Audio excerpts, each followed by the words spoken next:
नमस्कार बंधुगण। भारत और आयरलैंड मध्य हेबाकु जाउथिबा बहु प्रतीक्षित टी20 श्रृंखला को नहीं एबेठारु क्रिकेट जगत उत्साह चरम सीमार। गोटे पटे रही युव भारतीय दल जो अनेक उद्यमान तारका को निजर प्रतिभा देखाइबार सुजोग मिलिबो एवं अन्य पटे रही आयरलैंड दल जहाँ बड़ बड़ दल को अनेक थर आश्चर्यचकित करिछि। किंतु बंधुगण यह श्रृंखला आरंभ होगा पूर्व एमती एक बयान सामना को आसी जहाँ भारतीय फैन मानक मध्य नुआ चर्चार जन्म देछि।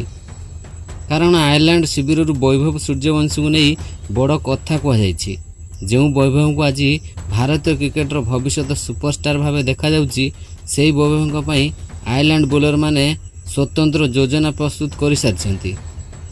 बंधुगण आपण मैंने जानिथिबे जे वैभव सूर्यवंशी निजर विस्फोरक बैटिंग पई सारा विश्वर ध्यान आकर्षण करछंती। मैदान को आसिया मात्रे से बोलर मानक उपरे आक्रमण आरंभ कर दियंती। आउ एही कारणरू आयरलैंड दलर सबुठार बड़ चिंतार कारण होइछंती वैभव। तेबे प्रश्न होउछि आयरलैंड दलर एही योजना सफल हेबो कि? मार्क आडायर एवं तांको साथी बोलर माने सतरे वैभव को अटकाई पारिबे कि? ना भारतर युव तारका पुणी थरे निज बैट रे एमिति तांडव करिवे जहाँ पर आयरलैंड शिविर समस्त योजना भुसुड़ी पड़िबो। आज भिडियो आमे जानिबा आयरलैंड दलर पूरा रणनीति, वैभव सूर्यवंशी रेकर्ड, उभय दलर संभाव्य प्लेइंग 11 एवं से गोटे कारण विषय जहाँ श्रृंखलार फलाफल को संपूर्ण बदलाई पारे। तेबे बंधुगण भिडियोटी को शेष पर्यंत निश्चय देखंतु कारण शेष में आम आपण को एमती एक तथ्य कहबू जहाँ जानिया पर आपण माने निजे कहिबे एही श्रृंखलार सबुठार बड़ आकर्षण वैभव सूर्यवंशी ही हेबे। तेबे एही भिडियोर संपूर्ण विषय आमे जणाइबू किंतु यह पूर्व जदि आपण वैभव सूर्यवंशी को भल पाती ताल दयाकर भिडियो को लाइक कर दियंतु एवं वैभव सूर्यवंशी पई एक सुंदर कमेंट कर दियंतु। तेबे आसंतु जानिबा संपूर्ण खबर। बंधुगण भारत और आयरलैंड मध्य हेबाकु जाउथिबा एही टी20 श्रृंखला केवल एक साधारण श्रृंखला नुहे, यह हूँ युव प्रतिभा एवं अनुभव लड़ाई। गोटे पटे रही भारतर उद्यमान तारका वैभव सूर्यवंशी एवं अन्य पटे रही आयरलैंड अभिज्ञ बोलिंग यूनिट। भारतीय दलर लक्ष्य होउछि निजर युव खेलाड़ी मानक प्रस्तुत करवा। सेहीपरि आयरलैंड दल चाहूँगी विश्व क्रिकेट को देखाइबाकू जे सेमाने एबे कोनोसी छोट दल नुहंती। वैभव सूर्यवंशी एते कम बयस जो भली बैटिंग करछंती ता समस्त को आश्चर्य करछि। से केवल रन करूनाहांती बरं बोलर मानक ऊपर चाप सृष्टि करुछंती। पावर प्ले रे तांकर स्ट्राइक रेट, लॉन्ग सिक्स मारिवार क्षमता एवं निर्भीक खेल तांको भारतीय क्रिकेटर भविष्य तारका भावे परिचित कराइछि। आयरलैंड दल भल भाव जानिछि वैभव आरंभ आक्रमण करती तेबे मैच रो गति पूरा बदली जिवो। सेथिपई सेमाने तांको विरुद्ध स्वतंत्र प्लान प्रस्तुत करुछंती। ऑफ स्टंप लाइन ले बॉल पकाइबा, short ball trap, deep field setting, नुआ बॉल स्विंग यही सब योजना सहित आयरलैंड दल प्रस्तुत हेउछि।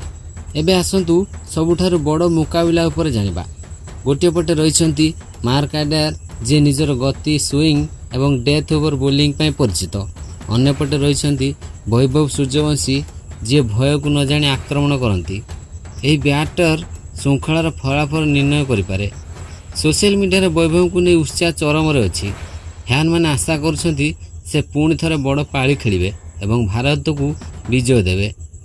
बंधुगण जदि वैभव सूर्यवंशी प्रथम 20 बॉल खेली जाती तेबे से आयरलैंड बोलर मानक पई सबुठार बड़ विपद साब्यस्त हेबे। किंतु जदि आयरलैंड ताको शीघ्र आउट कर दिए तेबे मैच पूरा बदल जाई पारे। तेबे दर्शक बंधु यही भारत विरुद्ध टी20 श्रृंखला पई आयरलैंड तार दल रे बहुत परिवर्तन करिछि जेउथिरे लोकरान टक्कर को से अधिनायक भावे दायित्व दैछंती। हेले लोकरान टक्कर अधिनायक भावे दायित्व नेबा खणी ही सूर्यवंशी को नहीं एक बड़ बयान दैछंती। से कहिसंती वैभव सूर्यवंशी जणे एबेकार युव उद्यमान तारका। तांकर खेलिबा शैली बहुत उच्च कोटीर। से कौनसी भी बोलर को सहजरे क्षमा करती नहीं। से बोलर को नाम को देखती नहीं, तांको बॉल को देखी बैटिंग करती। किंतु आमे एही सीरीज रे वैभव को तांको शैली रे बैटिंग करिवा पई देबुनाहु। आमर बोलर माने तांको विरुद्ध रे सुंदर बोलिंग करने को योजना प्रस्तुत कर सारी। यह भारतीय पिच बा भारत भली कंडीशन पिच नुहे। ଯେଉଁଠିକି ବୈଭବ ଏତେ ସହଜରେ ସଫଳ ହୋଇପାରିବେ। ଆମର ପିଚ୍ରେ ବାଉନ୍ସ ଏବଂ ଗତି ବହୁତ ଅଧିକ, ଯେଉଁଠିକି ବୈଭବ ତିଷ୍ଠିବା ବହୁତ କଷ୍ଟ। ତେଣୁ ଆମେ ଭାବୁଛୁ ବୈଭବଙ୍କୁ 16 ଆଉଟ୍ କରିପାରିବୁ ଏବଂ ଭାରତୀୟ ଦଳ ଉପରେ ଚାପ ପକାଇ ପାରିବୁ। ତେବେ ଦର୍ଶକ ବନ୍ଧୁ, ନୂଆ କରି ଅଧିନାୟକ ହୋଇଥିବା ଆୟର୍ଲାଣ୍ଡର ଅଧିନାୟକ ଲୋକ୍ରାନ୍ ଟକରଙ୍କ ଏହି ମତ ଅନୁସାରେ ବୈଭବ ସୂର୍ଯ୍ୟବଂଶୀ କ'ଣ ଆୟର୍ଲାଣ୍ଡ ବିରୁଦ୍ଧରେ ଭଲ ଖେଳିପାରିବେ ନାହିଁ? ଦୟାକରି ନିଜର ମୂଲ୍ୟବାନ ମତାମତ କମେଣ୍ଟ କରି ଜଣାନ୍ତୁ।